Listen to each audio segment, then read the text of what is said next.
youtube.com and comedy. Finding comic content on a platform where the estimated amount of new videos uploaded per minute is over 400 hours shouldn't be too hard, am I right? But then the phrase "all that glistens is not gold" applies quite well in view of the average self-proclaimed comedian one can find on YouTube. Did you ever consider to pursue a career as a YouTuber yourself, but you unfortunately lack a really obnoxious vlogger personality? He fucked me with a toothbrush! And you also don't really possess a unique talent that has to be shared with the world? He's funny. Savage. Savage? Yeah. A recent stunt involved tossing furniture into an empty pool and setting the pile on fire. Neighbors say flames eventually grew higher than the house, and as the pit was burning and smoking, they were fuming. A lot of the neighbors are complaining. They're very upset. No, why? You're apparently not alone, and I can assure you of that. England is my city. But fear not, today we are going to analyze a few different types of comedy on YouTube, and maybe we'll learn something about the science behind comedy and humor. Or in other words, what makes things funny. Now you might say, but Kath, comedy is subjective. And you're not wrong. You smart, you loyal, you're grateful. I appreciate that. Let's dive deep into the complex universe of comedy and find out why we find certain things funny while others might offend us. We'll look at 4 common types of comedy on YouTube, such as parody, satire, memes, and the power of editing, starting with parodies. What is the definition of parody? An imitation of the style of a particular writer, artist, or genre with deliberate exaggeration for comic effect. Back in 2005, when I first discovered YouTube, it was the golden age of parodies. The algorithm was definitely in favor of creators who parodied legitimate content published by traditional media sources, and one popular example would be the huge success of Smosh with their parody of the Pokemon theme song that accumulated more than 25 million views until YouTube took it down years later due to copyright music. But parodies, good and bad ones, are still spreading like wildfire on this platform. The only difference to 2005 YouTube is that this online subculture developed their own celebrities and partially more popular and viral content than some traditional entertainers outside of YouTube create. Hence, YouTubers parody popular content of other YouTubers. Brilliant. But talking about brilliance, the master of song parodies Weird Al Yankovic explains in an interview with Fast Company that anybody can change the words around to hit songs. The trick is, it's considerably harder to do it well and to do it well consistently. He describes his formula to create good parodies as a poke in the ribs, not a punch in the face. Speaking of punching someone in the face, the difference between parody and satire is that satire does not just entertain an audience, it tries to improve humanity and its institutions. A satirist tries to arouse the audience's disapproval of an object, a vice, an abuse, or a faulty belief by holding it up to ridicule. A prime example of good satirical content is probably the channel of Ethan and Ela Klein. On their channel H3H3 Productions, they discuss popular and viral topics in a way that exceeds ordinary commentary. And as odd as it may sound, but the satirical concept of their videos resorts to the most basic tools of satire.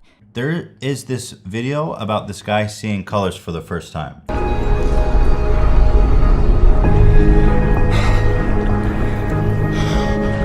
Euphemism. I became very emotional after watching that video. Irony. Morning Low Gang was popping. Yo, I hit those notes, bro. He's so charismatic. I love him. Exaggeration.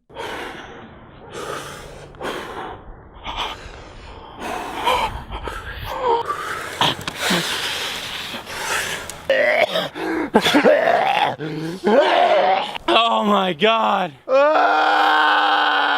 And understatements to show the follies of mankind and the paradoxes and lunacy that they can lead to. I can't believe I've been missing this all these years. It's okay.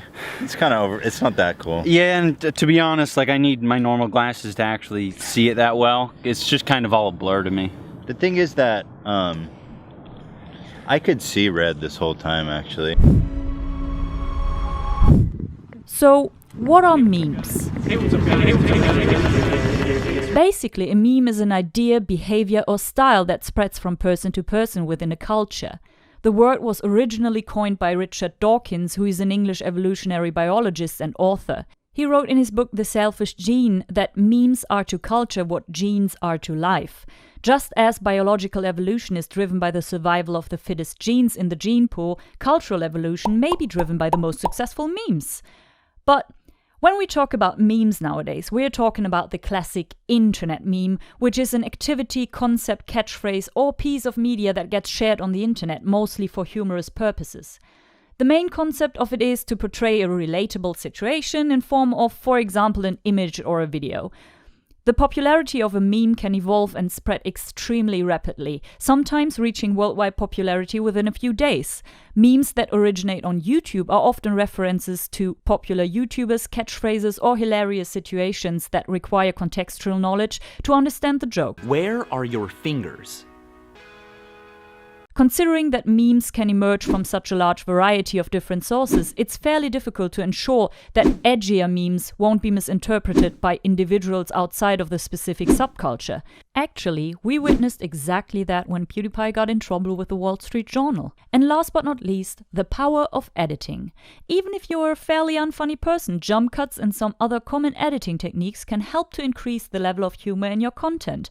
Just to name a few popular things: distortion of your face, zoom-ins, pausing the background music. Get on the Twitter, hashtag I am Hillary Clinton.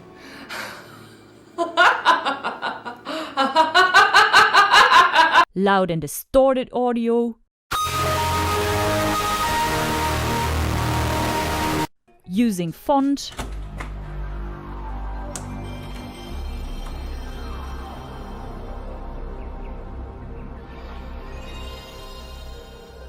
Or simply by adding memes. The pace of a YouTube video often determines whether or not the mostly young viewers will watch the video in its entirety. So it comes as no surprise that the most prominent content on YouTube is fast-paced and feels cluttered with effects, all in favor of the short attention span of the audience. So what do all these different flavors of comedy have in common? What is the ultimate formula to become a comedian, maybe on YouTube? Well, the question remains what makes us think something is funny in general. Peter McGraw is a leading researcher at the Humor Research Lab of Colorado, and he uses the benign violation theory as a theoretical foundation to explain why we find certain things funny. According to his theory, humor occurs when and only when three conditions are satisfied. Firstly, a situation is a violation. Secondly, the situation is benign. And thirdly, both situations have to occur simultaneously. A violation refers to anything that threatens one's beliefs about how the world should be. That can be something that feels threatening, unsettling, or simply wrong. The striking strength of the theory is that it also explains when humor transgresses and therefore fails to be funny. If the violation is too aggressive or too tame, the balance is gone. Let's say we play fighting and tickling. Just the right amount of both, the fighting and the tickling, will make it an enjoyable experience. The individual perception of the violation's characteristic is what we call a subjective perception of humor. The Humor Research Lab continues with studies about benign moral violations, such as when someone is treated unfairly but probably deserves it. Let's take a recent event as an example for this. You've probably heard about the CNN meme that Donald Trump posted on Twitter on the 2nd of July. Let's just try to ignore the fact that the President of the United States posts memes on Twitter in 2017. However, we can sense a violation of our moral values when we see the president literally punching down a news network that millions of people know and consume every day. On the other hand, the absurdity that the President of the United States posts a meme like every Tom, Dick, and Harry gives us the sensation of a benign violation. In addition, the joke is based on an ongoing fight between CNN and Donald Trump. The context helps to understand the reaction. However, it comes as no surprise that the joke was a subject of controversial public discussion afterwards, because the subjective perception of the degree of violation differs from person to person. And now, finally, in light of all this new information, you can figure out by yourself why you find this funny.